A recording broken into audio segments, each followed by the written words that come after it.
Mais aujourd'hui, c'est encore différent. Je crois qu'on atteint aujourd'hui à un développement ultérieur de ces paradigmes, dans le sens que l'état d'exception se diffuse au niveau de la planète et donc n'a plus besoin d'être déclaré.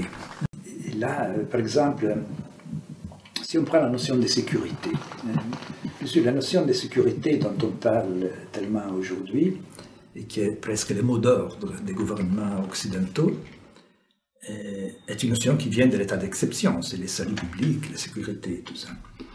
Mais là, Michel Foucault a très bien montré quelle est l'origine de ces notions, de cette notion. Et Foucault a montré que dans ses cours que la notion de sécurité a été introduite dans la politique comme technique de gouvernement par les gouvernements physiocrates à la veille de la Révolution française. Quels étaient les problèmes de l'époque? Les problèmes de l'époque étaient les famines. Comment éviter que des famines se produisent? Et on n'y arrivait jamais. On amassait des céréales, hein, mais on n'y arrivait jamais.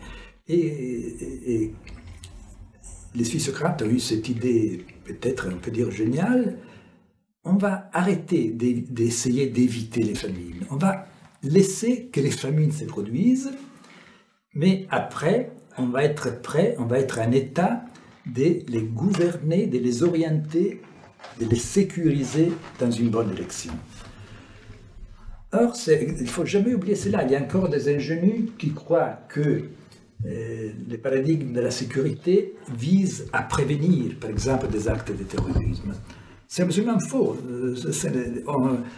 L'idée, c'est plutôt, on va laisser que des catastrophes, des émergences se produisent, et même on va aider à que des émergences se produisent, parce que cela nous permettra d'intervenir dans ces émergences et de les gouverner dans le bon sens.